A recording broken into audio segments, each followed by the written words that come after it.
राधे राधे मेरे दोस्तों, कैसे हैं आप सभी लोग। उम्मीद है आप सभी लोग अच्छे होंगे।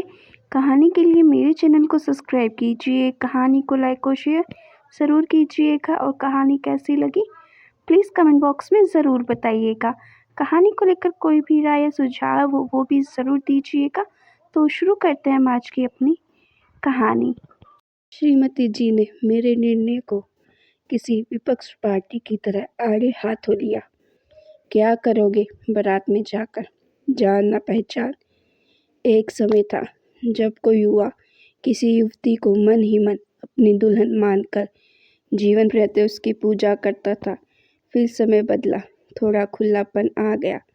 युवक युवतियाँ आपस में मिलने जुलने लगे, भागकर शादियाँ रचाने लगे।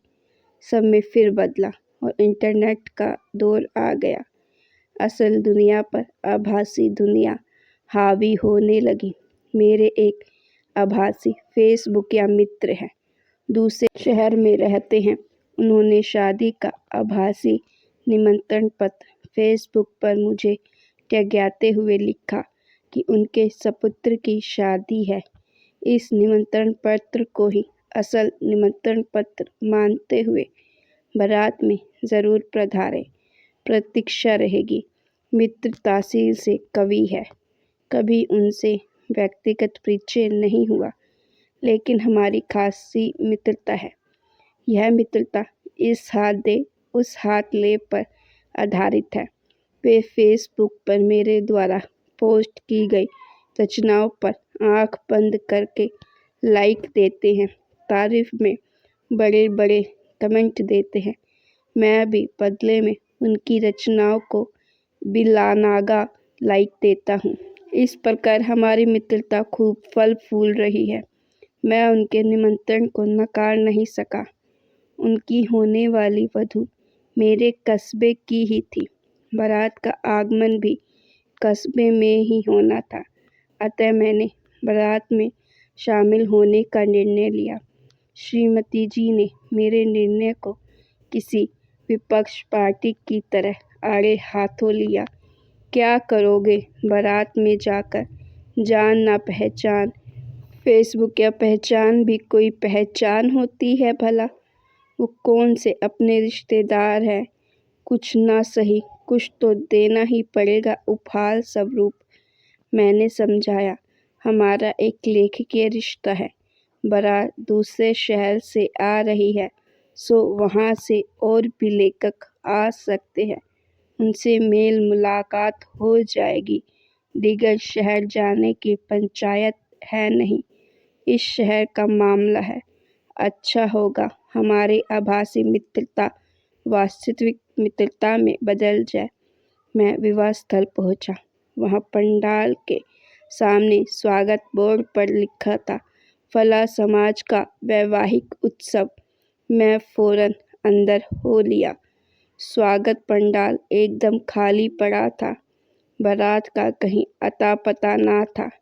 मैं वहां अकेला बैठा बंगले झांकने लगा। बीच बीच में वधू पक्ष वाले कार्यकर्ता आते और टोकते, यहाँ बैठे बैठे क्या कर रहे हो, कुछ काम धाम करवाओ। मैं किस किस को स्पष्टीकरण देता कि भैया मैं यहाँ पर एडवांस में पहुँचा बाराती हूँ, इसीलिए कुर्सी की उठाधरी में उनकी मदद करता रहा। रात्रि 12 बजे बारात पहुँची। खबर लगी कि रास्ते में बारात की बस का टायर पंचर हो गया था।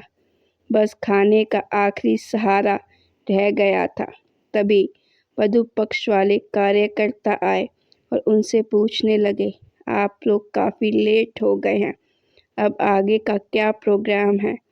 कुछ नहीं जी, नाश्ता पानी भी अभी नहीं लेंगे, बस चाय पिलवा दीजिए। वैसे भी जहाँ बस का टायर पंचर हुआ था वहीं पर सभी ने थोड़ा खवा लिया था, सो किसी को खाने की जल्दी नहीं है।